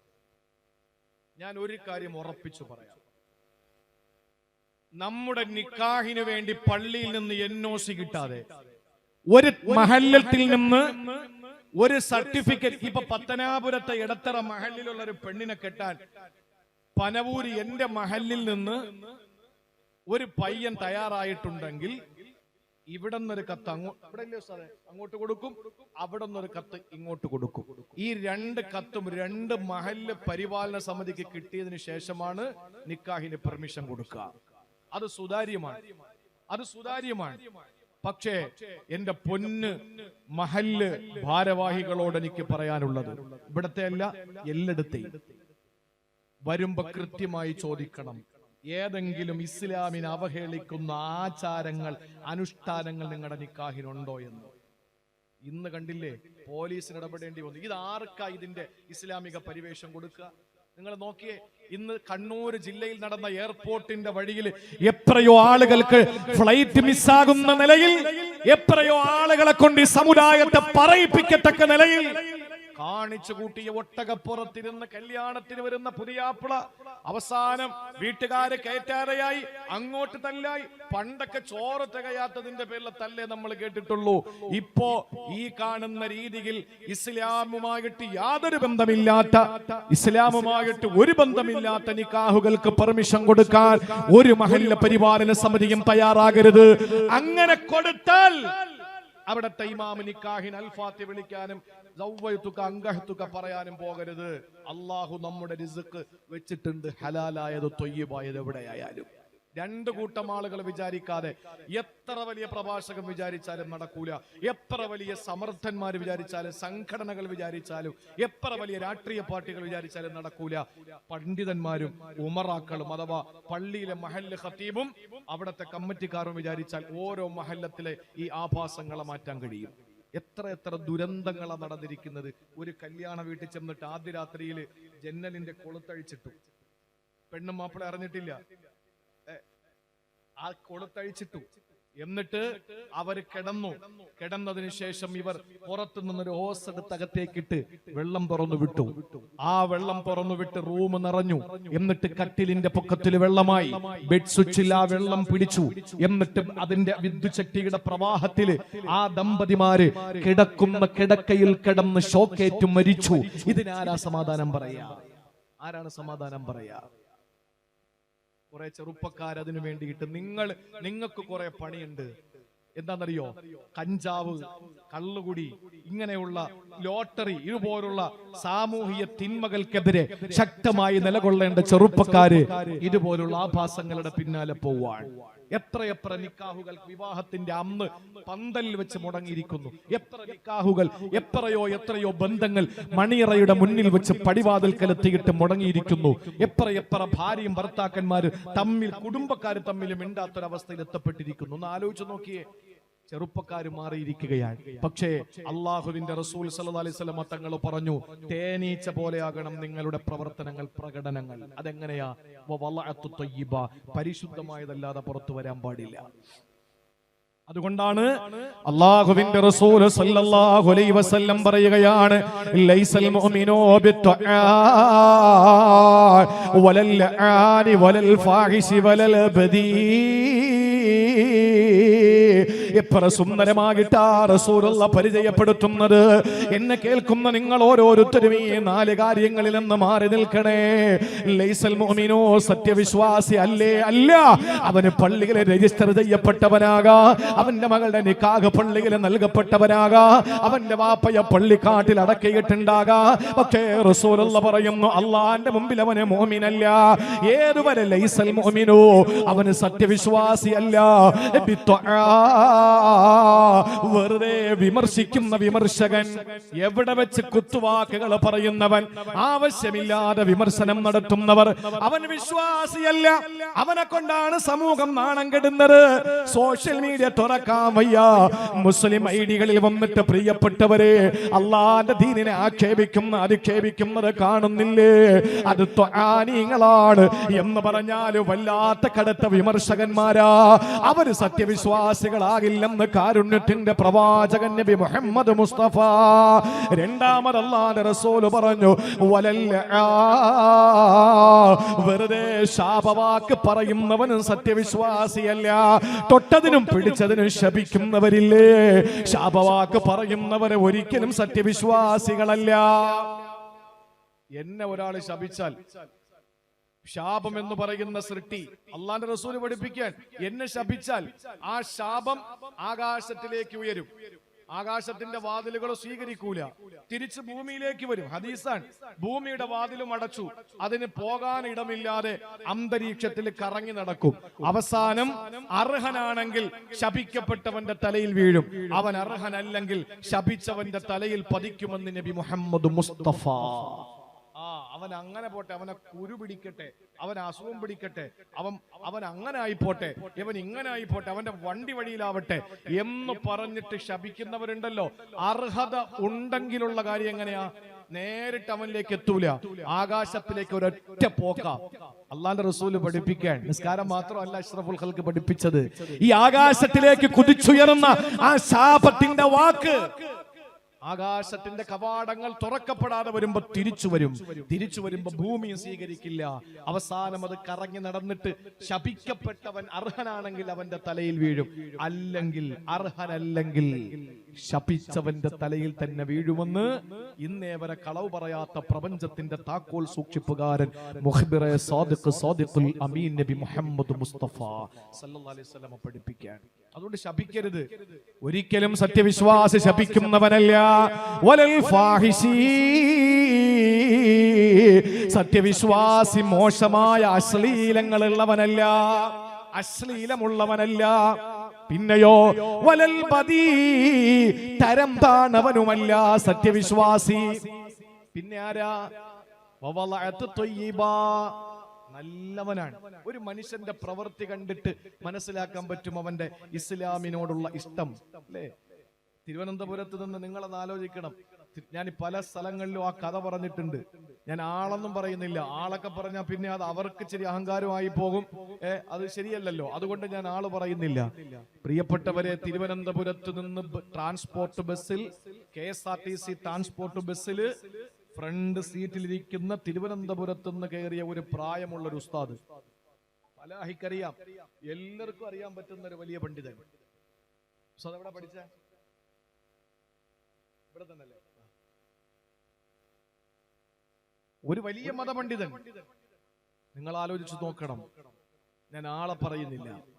അദ്ദേഹം കണിയാപുരത്തെത്തിയപ്പോഴേക്കും ഒരു കുറിയിട്ട കാഷായ വസ്ത്രം ധരിച്ച, നരച്ച് ശരീരമാസകലം ചുക്കിച്ചുളുങ്ങിയ ഒരു വന്യവയോധികനായ വൃദ്ധനായ ഒരു ഹൈന്ദവ ആചാര്യൻ ആ വണ്ടിയിലേക്ക് കയറുന്നു. ഒരു സീറ്റും ഒഴിവില്ല. ഇഷ്ടംപോലെ ഹിന്ദുസ് ഇരിപ്പുണ്ട്, പൊട്ട് തൊട്ടവർ, കുറിയിട്ടവർ ഒക്കെ ഇരിപ്പുണ്ട്, ചരട് കെട്ടിയവർ, ചരട് കെട്ടാത്തവർ ഒക്കെ ഇരിപ്പുണ്ട്. ഫ്രണ്ട് സീറ്റിലിരുന്ന് എപ്പോഴോ തിരിഞ്ഞു നോക്കേണ്ടി വന്ന ഉസ്താദിന് കാണാൻ കഴിഞ്ഞത് വൃദ്ധനായ ഒരു ഹൈന്ദവ ആചാര്യനെയാണ്. ഉസ്താദ് തലയിലിരുന്ന് തൊപ്പിയെടുത്തിട്ട് സീറ്റിൽ റിസർവ് ചെയ്തു. എന്നിട്ട് നേരെ പുറകിലേക്ക് വന്ന് അദ്ദേഹത്തിന്റെ കൈ പിടിച്ച് നേരെ ഫ്രണ്ടിൽ കൊണ്ടുവന്ന് അവിടെ ഇരുത്തി. ബസ് ഓടി ആറ്റിങ്ങലെത്തുന്നു. വീണ്ടും കുറച്ചുകൂടി ഓടി കുറെ ദൂരം എത്തിയപ്പോഴേക്കും തൊട്ടടുത്തിരുന്ന ആള് ഇറങ്ങി. ഉസ്താദിന് സ്വാമിയുടെ അടുത്ത് തന്നെ ഇരിക്കാൻ പറ്റി. അദ്ദേഹം ചോദിച്ചു, അല്ല, നിങ്ങൾ എന്തുകൊണ്ട് എനിക്ക് എഴുന്നേറ്റ് തന്നു? നിങ്ങൾ എന്തിനാ എനിക്ക് എഴുന്നേറ്റ് തന്നത്? എന്റെ സമുദായത്തിൽപ്പെട്ട എത്രയോ ചെറുപ്പക്കാരികൾ ഈ ബസ്സിനകത്തിന്റെ ആരും എഴുന്നേറ്റില്ല, എന്നെ ബഹുമാനിച്ചില്ല. നിങ്ങൾ എന്തുകൊണ്ട്, എന്നോളം പ്രായമില്ലെങ്കിലും നിങ്ങൾ വലിയ പ്രായമുള്ള മനുഷ്യനാ, നിങ്ങളൊരു മതപുരോഹിതനാണ്, നിങ്ങൾ എന്തുകൊണ്ട് എഴുന്നേറ്റ് തന്നു എന്ന് ചോദിച്ചപ്പോൾ അദ്ദേഹം പറഞ്ഞു, ലൈസ മിന്നാ മൻ യുഅല്ലിം കബീറനാ വലം യർഹം സഗീറനാ വലം യുഅല്ലിം വലം യുഅല്ലിം കബീറനാ, ഞങ്ങളിൽപ്പെട്ട വലിയ ആളുകളെ ബഹുമാനിക്കാത്തവൻ, ഞങ്ങളിൽപ്പെട്ട ചെറിയവരെ സ്നേഹിക്കാത്തവൻ ഞങ്ങളിൽപ്പെട്ടവരല്ല, മുഅ്മിനീങ്ങളല്ല. പ്രായമുള്ള ആളുകളെ ബഹുമാനിക്കേണ്ടത് ഒരു വിശ്വാസിയുടെ ബാധ്യതയാണെന്നാ ഞങ്ങളെ റസൂല് പഠിപ്പിച്ചത്, ഞങ്ങളുടെ അള്ളാഹ് അങ്ങനെ പഠിപ്പിച്ചത്, ഞങ്ങളുടെ മതം അതാണ് അനുശാസിക്കുന്നതെന്ന് പറഞ്ഞു. നിങ്ങൾക്കറിയോ, കരുനാഗപ്പള്ളിയിലെത്തി വണ്ടി, കരുനാഗപ്പള്ളിയിലെത്തി. ആ വാഹനത്തിൽ നിന്ന് സ്വാമി എഴുന്നേറ്റ് പുറത്തേക്ക് ഇറങ്ങാൻ നേരത്ത് ഉസ്താദിനോട് ചോദിച്ചു, എനിക്ക് മുസ്ലിമാകാൻ, എനിക്ക് കലിമ പറയാൻ, ഞാൻ എന്താണ് ചെയ്യേണ്ടതെന്ന് ചോദിച്ചിട്ട് ഇസ്ലാമിലേക്ക് കടന്നു വരാനുള്ള 1000 മോഹത്തോടുകൂടി ബസ്സിൽ നിന്നിറങ്ങിപ്പോയ ആ മനുഷ്യൻ എന്തുകൊണ്ടാണ് ഇസ്ലാമിനെ ഏറ്റവും സുതാര്യമായി മനസ്സിലാക്കിയത്? തേനീച്ചയെ പോലെ തന്റെ പ്രകടനങ്ങൾ മുഴുവനും പരിശുദ്ധമായപ്പോൾ, ഒരാളെ പോലും വേദനിപ്പിക്കാത്തതായപ്പോൾ, ആക്ഷേപിക്കുന്നവനല്ല, കുറ്റപ്പെടുത്തുന്നവനല്ല, വിമർശിക്കുന്നവനല്ല, മോശമായ പ്രവർത്തനം ചെയ്യുന്നവനല്ല, തരം താണനമല്ലാത്ത രീതിയിൽ ജീവിച്ച് ഒരു സാത്വികനായ ഒരു മനുഷ്യനായി തന്റെ ബാധ്യത നിറവേറ്റി കൊടുത്തപ്പോൾ, ഒരു കാശായ വസ്ത്രം ധരിച്ച മറ്റൊരു മതത്തിന്റെ ആചാര്യന്റെ മനസ്സിന്റെ ഉള്ളറകളിൽ വിശുദ്ധമായ നൂറിന്റെ തൗഹീദിന്റെ കെടാവിളക്ക് പ്രകാശത്തിന്റെ പ്രോജ്വലതയായി സമ്മാനിക്കാൻ കഴിഞ്ഞുവെങ്കിൽ, ഇടത്തറയിൽ നിന്ന് പത്തനാപുരത്തേക്കുള്ള പ്രൈവറ്റ് ബസ്സിൽ കയറിയാൽ നമ്മുടെ സ്വഭാവ ദൂഷ്യം കൊണ്ട് 5 മുസ്ലിമീങ്ങൾ മറ്റു സമുദായത്തിൽ പോകൂലേ? ആലോചിച്ച് നോക്കേ. നമ്മുടെ സ്വഭാവ ദൂഷ്യം കൊണ്ട് എത്ര മതം മാറി അങ്ങോട്ട് പോകും? നമ്മളൊന്ന് മനസ്സിലാക്കേണ്ട വിഷയമാണ്. നമ്മളുടെ പ്രകടനങ്ങളെല്ലാം തൊയ്യിബായിരിക്കണം. അള്ളാഹുവിന്റെ റസൂല് പഠിപ്പിച്ച ആ മാർഗത്തിൽ നിന്ന് വ്യത്യാസം വന്ന് വ്യതിചലിച്ചിട്ട് ഒരു പ്രവർത്തനങ്ങളും നമ്മുടെ ഭാഗത്ത് നിന്നുണ്ടാകാൻ പാടില്ല. സഹോദരങ്ങളെ, ഇനി മൂന്നാമതായിട്ട് അള്ളാഹുവിന്റെ റസൂല് പറഞ്ഞതാണ്, തേനീച്ചകളുടെ പ്രത്യേകത തിന്നുന്നത് തൊയ്യിബാണ്, അതിന്റെ പ്രകടനങ്ങൾ തൊയ്യിബാണ്. ഇനി മൂന്നാമത്തേത് എന്തെന്നറിയോ? എവിടെയെങ്കിലും പോയിരുന്ന വലം തുക്സിറാ, ആ സ്ഥലത്തെ പൊട്ടിച്ചു കളയില്ല, വലമുത്തുഫ്സിദ്, അവിടെ നാശമുണ്ടാക്കുകയില്ല, ഒരിടത്ത് പോയാൽ അവിടെ പ്രശ്നങ്ങൾ ഉണ്ടാക്കുകയില്ല, നാശങ്ങൾ ഉണ്ടാക്കുകയില്ല. പ്രിയപ്പെട്ട സഹോദരങ്ങളെ, ഇതല്ലേ മൂന്നാമത് തേനീച്ചയുടെ പ്രത്യേകത റസൂലുള്ളാഹി പരിചയപ്പെടുത്തിയത്. എന്നാ നമ്മുടെ അവസ്ഥ എന്താണ് നിങ്ങൾക്കറിയോ? അള്ളാന്റെ വിശുദ്ധമായ ഖുർആനിലൂടെ അള്ളാഹ് പറയുകയാണ്, ഇന്നല്ലാഹ ലാ യളിമുന്നാസ ശൈആ.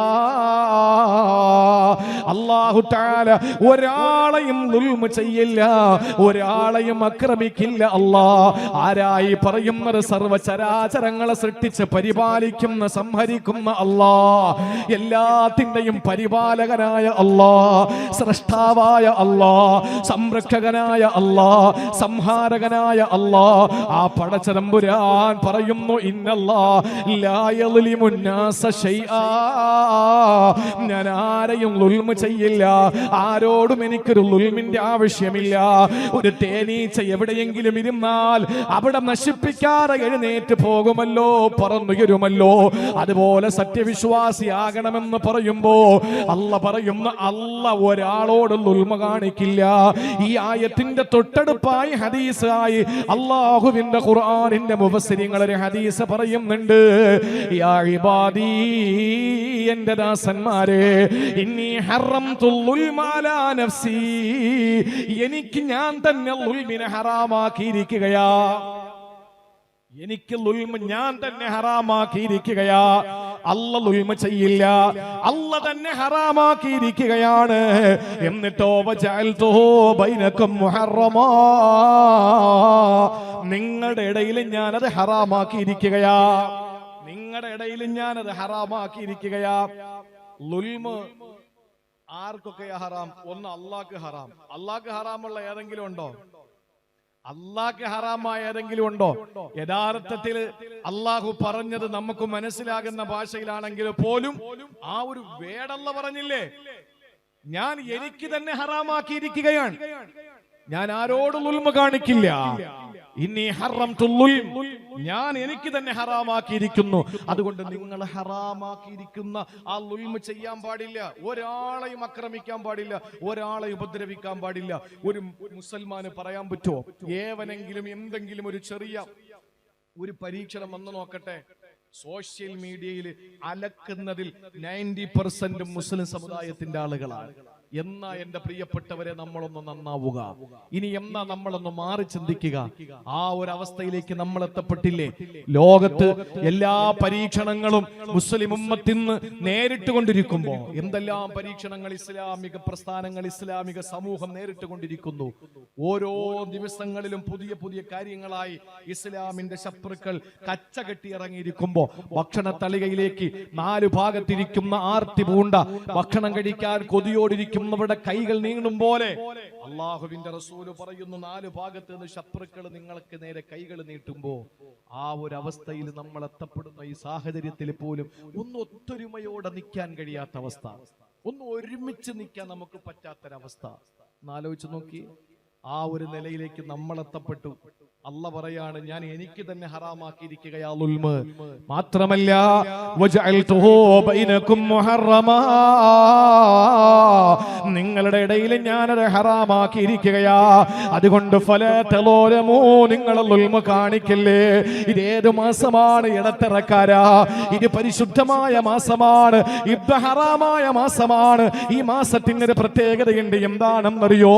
അല്ല പറഞ്ഞല്ലോ, ഇന്ന ഇദ്ദത്ത ശുഹൂരി ഇൻദല്ലാഹി 12 شهرا في كتاب الله يوم خلق السماوات والأرض منها 4 حرم. 4 മാസങ്ങൾ പവിത്രമാണ്, 4 മാസങ്ങൾ പവിത്രമാണ്. ആ 4 മാസങ്ങളിൽ പുണ്യപ്രവാചകന്റെ തിരുജനനം കൊണ്ട് ധന്യമായ റബീഉൽ അവ്വലില്ല, പുണ്യങ്ങളുടെ പൂക്കാലമേ വിശുദ്ധ റമളാനില്ല. 4 മാസങ്ങൾ തുടർച്ചയായ 3 മാസങ്ങളാണ്. അതേതൊക്കെയാണ്? ദുൽഖഅദയും ദുൽഹജ്ജയും മുഹറവുമാണ് 3 മാസങ്ങൾ. പിന്നെ മറ്റൊരു മാസമാണത് റജബല്ലേ. ഈ 4 മാസങ്ങൾ പവിത്രമാണെന്ന് പറഞ്ഞാൽ ഉമറുൽ ഫാറൂഖ് തങ്ങളുടെ അഭിപ്രായം അനുസരിച്ച് എന്റെ വാപ്പയെ കൊന്നവനെ ഞാൻ ഈ മാസം കണ്ടാ പോലും, എന്റെ വാപ്പയെ കൊന്നവനെ ഈ മാസം കണ്ടാ പോലും ഞാൻ തിരിച്ചടിക്കൂല. കാരണം ഈ മാസത്തിൽ അല്ലാഹു യുദ്ധം നിഷിദ്ധമാക്കിയിരിക്കുകയാ. ആ നിലയിൽ അറബികൾ പോലും ഇസ്ലാമിന്റെ ആദർശം ഉള്ളിലേക്ക് ഇറങ്ങുന്നതിന് മുമ്പ് അല്ലാഹു അല്ലാത്ത 33 കോടി ദൈവങ്ങളെ പൂജിച്ചിരുന്നവര് പോലും ഈ മാസത്തെ പവിത്രമായി കണ്ടിട്ടുണ്ടെങ്കിൽ, അതേ 4 മാസങ്ങള് പവിത്രമാണെന്നുള്ള പറഞ്ഞിട്ട് ഉടനെ പറഞ്ഞതെന്താണ്? ഫലാ തളിലിമൂ ഫീഹിൻ അൻഫുസകും, നിങ്ങൾ ദുൽമ കാണിക്കാൻ പാടില്ല. ഈ 4 മാസം നിങ്ങൾ അക്രമം കാണിക്കാൻ പാടില്ല.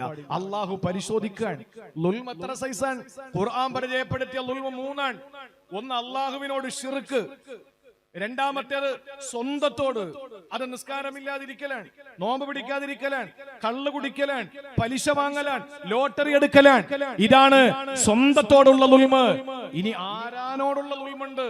അവനെ പറ്റി ഫസാദ് പറയാ, അവനെ പറ്റി പരദൂഷണം പറയാ, അവനെതിരെ ശക്തമായ നിലയിൽ നമ്മൾ സ്റ്റേറ്റ്മെന്റ് ഇറക്കുക, അവനെ മോശമായി ലോകത്തിന്റെ മുമ്പിൽ പരിചയപ്പെടുത്തുക. ഇതെല്ലാം പ്രിയപ്പെട്ട സഹോദരങ്ങളെ, ദുൽമ് നിഷിദ്ധമാക്കപ്പെട്ട മാസത്തിൽ നമ്മൾ ചെയ്യുന്നുണ്ടെങ്കിൽ 2 കാര്യങ്ങളോട് പറഞ്ഞിട്ട് ഞാൻ എന്റെ വിഷയത്തിന്റെ പരിസമാപ്തിയിലെത്താം. 2 കാര്യങ്ങൾ. ഒരു മനുഷ്യൻ ഈ തേനീച്ചയെ സംബന്ധിച്ചിടത്തോളം ഇരിക്കുന്നിടം ഉപദ്രവിക്കാതെ, ഒരാൾക്കും ഒരു ഷർറില്ലാതെ ഏറ്റവും നല്ല നിലയിലാണ് തേനീച്ചയുടെ പ്രയാണമെങ്കിൽ അതുപോലെ സത്യവിശ്വാസി ആകണം എന്ന് റസൂലുള്ള പരിചയപ്പെടുത്തുമ്പോ ഒരിക്കലും നമ്മൾ ആക്രമിക്കാൻ പാടില്ല. എന്നാൽ ഒരു മനുഷ്യനെ നമ്മൾ ഉപദ്രവിക്കുകയോ ഏതെങ്കിലും നിലയിൽ അവനോട് നമ്മൾ കയർത്ത് മോശമായി സംസാരിക്കുകയോ ചെയ്താൽ ഇഹത്തിലും ദോഷം, ആഖിറത്തിലും ദോഷം. അള്ളാഹു നമ്മളെ കാത്തുരക്ഷിക്കട്ടെ. ദുനിയാവിൽ എന്താ സംഭവിക്കാന്നറിയോ? അല്ല പറയുകയാണ്, ഫബിളുൽമിൻ മിനല്ലദീന ഹാദൂ ഹറംനാ അലൈഹിം ത്വയ്യിബാത്തിൻ ഉഹില്ലത് ലഹും. അല്ലാഹു സൂറത്തുൻ നിസായിലൂടെ പരിചയപ്പെടുത്തുകയാ, യഹൂദികൾക്ക് അല്ലാഹു ഒരുപാട് അനുഗ്രഹങ്ങൾ കൊടുത്തു. ബനൂ ഇസ്രായേലിന് അല്ലാഹു ധാരാളം നിഅമത്തുകൾ കൊടുത്തു.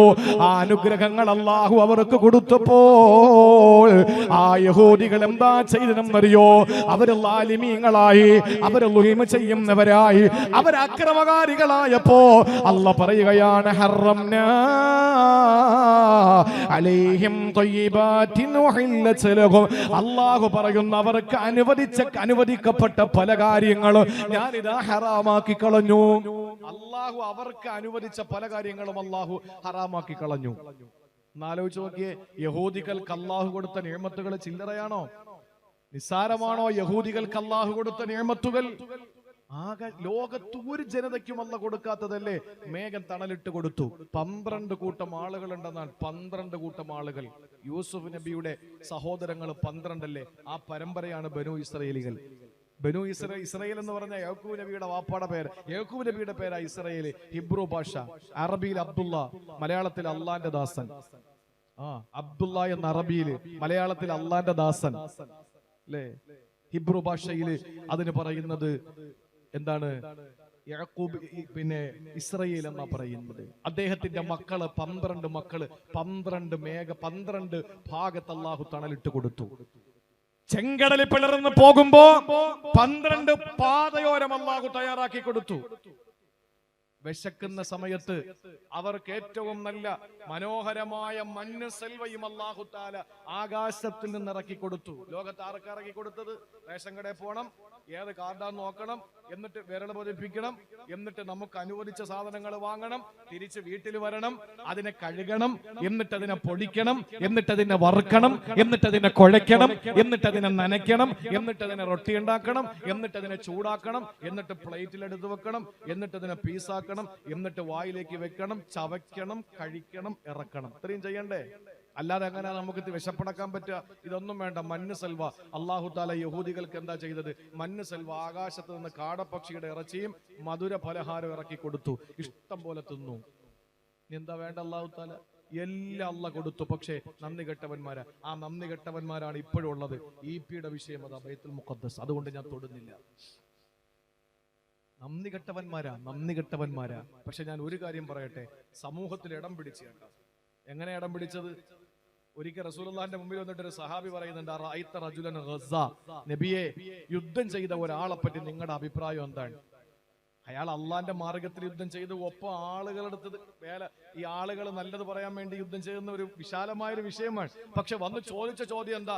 റഅയ്ത റജുലൻ ഗസ്സ, നബിയെ, യുദ്ധം ചെയ്ത ഒരാളെ പറ്റി നിങ്ങളുടെ അഭിപ്രായം എന്താണ്? ഗസ്സ എന്നാണ് പറഞ്ഞത്. ഈ ഗസ്സ എന്ന് പറയുന്നതിന്റെ അറബി വാക്കിന്റെ അർത്ഥം എന്താ? യുദ്ധം ചെയ്തു എന്നാണ്. ഈ ഗസ്സ എന്ന് പറയുന്ന സ്ഥലം എവിടെയാ? ഫലസ്തീനിലല്ലേ ഗസ്സ? നിങ്ങൾ നോക്കിയേ, 40 കിലോമീറ്റർ ചുറ്റളവിലുള്ള ഈ ഗസ എന്ന് പറയുന്ന സ്ഥലത്ത് ഇന്നലകളിൽ യുദ്ധം ചെയ്തു സാമ്രാജ്യത്വ ശക്തികൾ, സമ്പന്ന രാജ്യങ്ങൾ. ഇന്നും ചെയ്യുന്നു, നാളെയും ചെയ്യും. വിജയം മുസ്ലിമിനാണ്, ഉറപ്പാണ്. അറബിയിൽ ഗസ എന്ന് പറഞ്ഞാൽ ആ ഫലസ്തീന്റെ നാടാണ്. അർത്ഥം യുദ്ധം ചെയ്തു എന്നാണ്. ഈ ചരിത്രം പഠിക്കുന്നവർക്കറിയാം, ഓരോ കൊല്ലവും പുതിയ പുതിയ വാക്കുകൾ, വേർഡുകൾ ഇംഗ്ലീഷ് ഡിക്ഷണറിയിൽ സ്ഥാനം പിടിക്കും. ഓരോ വേർഡുകൾ ഇംഗ്ലീഷ് ഡിക്ഷണറിയിൽ സ്ഥാനം പിടിക്കും. ഈ 2023 ലാസ്റ്റ് 24ന്റെ 2023ന്റെ പകുതിക്ക് ശേഷം 2024ന്റെ പ്രാരംഭത്തില് പുതിയ ഇംഗ്ലീഷ് ഡിക്ഷണറിയിൽ ഒരു ഇംഗ്ലീഷ് വേർഡ് സ്ഥാനം പിടിച്ചിട്ടുണ്ട്. എന്താണെന്നറിയോ? ചരിത്രം പഠിക്കുന്നവർക്കൊക്കെ അറിയാം. ഇസ്രായേലിഡ് എന്നാണ് പുതിയൊരു വേർഡ്. ഓരോ കൊല്ലം പുതിയ പുതിയ അപ്ഡേഷൻ വരും. ഇപ്പോഴത്തെ ഏറ്റവും ലേറ്റസ്റ്റ് ആയ അപ്ഡേഷൻ ഇസ്രായേലിഡ് എന്ന് പറയുന്ന വേർഡാണ് ഇംഗ്ലീഷില്. അതിന്റെ അർത്ഥം എന്താണെന്നറിയോ? ഇസ്രായേലിഡ് എന്ന് പറഞ്ഞാൽ ഒരാൾക്ക് സൗകര്യം കൊടുത്തു, സൗകര്യം കിട്ടിയ ആള് സൗകര്യം കൊടുത്ത ആളിനെ പുറത്താക്കി. അതിന് പറയുന്ന ഇംഗ്ലീഷ് വേർഡാണ് ഇസ്രായേലിഡ്. ഇരിക്കാൻ സ്ഥലമില്ല, ഫലാഹി കസേര ഒന്ന് നീങ്ങി തന്നു, ഒന്ന് നീങ്ങിട്ട് എന്നെ ഇരുത്തി. ഞാൻ ഇരുന്നിട്ട് പതുക്കെ തള്ളി അദ്ദേഹത്തിന് അങ്ങ് തറയിലിട്ടു. ഇതിന് പറയുന്ന പേര് ഇസ്രായേലിഡ് എന്നാണ്. ഫലസ്തീനികൾ ജൂതന്മാർക്ക് സൗകര്യം കൊടുത്ത് കിടക്കാനും കുടിക്കാനും തിന്നാനും ഉടുക്കാനും. അവസാനം അവര് കയറിയിട്ട് പറയാ, നിങ്ങൾ പൊയ്ക്കോളാൻ. പാവപ്പെട്ട 100 ദിവസം പിന്നിട്ടപ്പോൾ, ആ 100 ദിവസം ഏതാനും ദിവസങ്ങൾക്ക് മുമ്പ് പിന്നിട്ടപ്പോൾ 10,000 പൊന്നുമക്കളെ, 10,000 പൊന്നുമക്കളെ നിഷ്ഠൂരമായിട്ട് വധിച്ചു. ആ വധിക്കുക മാത്രമല്ല, ആ മൃതദേഹം വെള്ളത്തുണിയിൽ പൊതിഞ്ഞ് ജനാസകൾ മോർച്ചറിയുടെ മുമ്പിൽ വെക്കുമ്പോൾ അതിന്റെ മുകളിലൂടെ ട്രക്ക് കയറ്റിയിട്ട്, JCB കയറ്റിയിട്ട് ആ മൃതശരീരത്തെ മോശമായ നിലയിൽ അതിനെ ഇല്ലാതാക്കുന്നു ഈ കാപാലികന്മാർ. അള്ളാഹു ഇത്രയും വലിയ നിഅമത്ത് കൊടുത്തു. എന്നിട്ടോ അവരുടെ നന്ദികേട് ളുൽമ തുടങ്ങിയപ്പോൾ അള്ളാഹു എന്താ ചെയ്തത്? ഹറംനാ അലൈഹിം ത്വയ്യിബാതിൻ വഹില്ലത ലഹും. അവർക്ക് അള്ളാഹു അനുവദിച്ച എല്ലാ കാര്യങ്ങളെയും അള്ളാഹു അങ്ങ് നിഷിദ്ധമാക്കി കളഞ്ഞു. പ്രിയപ്പെട്ട സഹോദരിമാരെ, സഹോദരങ്ങളെ, അള്ളാഹുവിന്റെ ഖുർആനിൽ പറയാതെ പറഞ്ഞത് എന്തെന്നറിയോ? ഇത് യഹൂദികൾക്ക് മാത്രമുള്ളതാണെങ്കിൽ തൗറാത്തിൽ മതിയല്ല, നമ്മളോട് പറയണ്ടല്ലോ. ഇതെന്തിനാ നമ്മളോട് പറഞ്ഞതെന്നറിയോ? സൂറത്തുൻ നിസായില്, പ്രിയപ്പെട്ടവരെ, നമ്മൾ ആരെങ്കിലും ളുൽമ ചെയ്താൽ, ആ ളുൽമ ചെയ്യുന്നിടത്തോളം അള്ളാഹു നമുക്ക് അനുവദിച്ചതൊക്കെ നിഷിദ്ധമാക്കിക്കൊണ്ടിരിക്കും. എന്ന് പറഞ്ഞാൽ അള്ളാഹു കഴിക്കാൻ തന്ന ഭക്ഷണത്തെ ഹറാമാക്കുമെന്നല്ല. പിന്നെയോ, അള്ളാഹ് തരാതിരിക്കും, അള്ളാഹ് കഴിക്കാൻ തരാതിരിക്കും. സംഭവം ഉണ്ടായിരുന്നു, സമയമില്ല. അബൂ ഹുറൈറ റളിയല്ലാഹു അൻഹു പറഞ്ഞു, എന്റെ ജീവിതത്തിൽ ഏറ്റവും വലിയ നഷ്ടം 3 ഒന്ന് വഫാത്തു റസൂലില്ല സല്ലല്ലാഹു അലൈഹി വസല്ലം. അബൂ ഹുറൈറ തങ്ങൾ പറയാ. 2 ഉസ്മാൻ തങ്ങളുടെ ആ കത്തില് രക്തസാക്ഷിത്വം. 3 എന്റെ സഞ്ചി കളഞ്ഞു പോയത്. അബൂ ഹുറൈറ തങ്ങളുടെ സഞ്ചി കളഞ്ഞത് വഫാത്തു റസൂലിനോടും കത്തില് ഉസ്മാൻ തങ്ങളോടും ബന്ധപ്പെട്ടതാണെങ്കിൽ ആ സഞ്ചി മോശമായ സഞ്ചി ആവൂല. ആളുകൾ ചോദിച്ചു, എന്താ സഞ്ചിക്കകത്ത്? അതൊരിക്കൽ അള്ളാഹുവിന്റെ റസൂൽ എന്നോട് ചോദിച്ചു, അബൂ ഹുറൈറ കഴിക്കാൻ എന്താ ഉള്ളത്? നബിയെ കുറച്ച് കാരക്കയുണ്ട്, തീർന്നു. കുറച്ച് കഴിഞ്ഞപ്പോ തീർന്നു. അള്ളാന്റെ റസൂല് അതിലേക്ക് കൈയിട്ടിട്ട് പറഞ്ഞു, അള്ളാഹു ബറക്കത്ത് ചെയ്യട്ടെ എന്ന് പറഞ്ഞു. ആ ബറക്കത്തിലൂടെ എന്റെ സഞ്ചി എപ്പോഴും എനിക്ക് ആവശ്യമായ, ഏത് സമയത്തും എനിക്ക് ആവശ്യമാണെന്ന് തോന്നിയാലും അതിനകത്ത് കൈയിടും, ഈത്തപ്പഴെടുക്കും, തിന്നും. ഇതൊക്കെ ഈ എക്സ് മുസ്ലിമിന് തിരിയോ? അഹ്ലുൽ ഈമാനിലല്ലേ തിരിയുള്ളൂ. അതാ ലൈവ് ഇല്ലാത്തതിന് ഞാൻ ആദ്യമായി അഭിനന്ദിക്കാൻ. എന്റെ പ്രിയപ്പെട്ട സഹോദരൻ, ലൈവൊന്നും ഇല്ലല്ലോ, സാധാരണ റബ്ബർ കാട്ടിന്നൊക്കെ പിടിച്ചളായി. അപ്പോ ഈ പറയുന്ന രീതിയിൽ എനിക്ക് ബറക്കത്തുണ്ടായിരുന്ന സഞ്ചി ഏത് സമയത്ത് എനിക്ക് കഴിക്കണം. സഞ്ചിക്കകത്തൊന്നും ഉണ്ടാവൂല.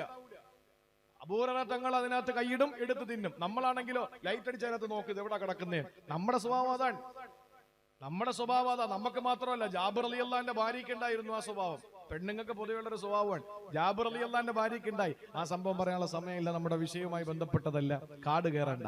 അതുകൊണ്ട് പ്രിയപ്പെട്ടവരെ, അബൂ ഹുറൈറ തങ്ങൾ പറയാണ്, വഫാത്തുർ റസൂൽ പോലെ, ഖത്ല ഉസ്മാൻ പോലെ എന്റെ സഞ്ചി പോയതാണ് എന്റെ വിഷമമെന്ന് പറഞ്ഞപ്പോ ചോദിച്ചു, എന്താ സഞ്ചിയില്?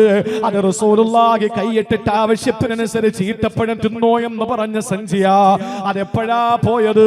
ഉസ്മാൻ തങ്ങളെ കൊന്നപ്പോ ഒരു ളുൽമ നടന്നല്ലോ.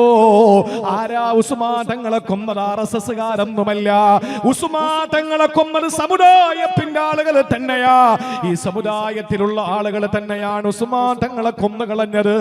ആ ഉസ്മാൻ തങ്ങളെ ളുൽമിലൂടെ കൊന്നപ്പോൾ എന്റെ സഞ്ചി നഷ്ടപ്പെട്ടു പോയി എന്ന് പറഞ്ഞാൽ അർത്ഥം എന്താ? എന്ന് പറഞ്ഞാൽ ളുൽമ് വന്നാൽ അല്ലാഹു തആല നമ്മുടെ ജീവിതത്തിൽ തന്ന ബറക്കത്ത് നഷ്ടപ്പെടുത്തി കളയും. അള്ളാഹ് ഹറാമാക്കുമെന്ന് പറഞ്ഞാൽ അങ്ങനെയാണ്. കഴിക്കാൻ ഭക്ഷണം കിട്ടാതെ വരും. ബറക്കത്തുണ്ടോ? 500ന്റെ ഒരു നോട്ട് എടുത്തിട്ട് അങ്ങാടി പോയിട്ട് തിരിച്ചു വന്നാൽ അതിൽ എത്രയുള്ളത്? നമ്മൾ പറയുന്നു ഒരു ഇന്ത്യയുടെ ഈ മണിക്ക് വിലയില്ലാത്തോണ്ടല്ല, അള്ളാഹ് ഉള്ളതിന്റെ ബറക്കത്തെടുത്ത് കളഞ്ഞതാണ്.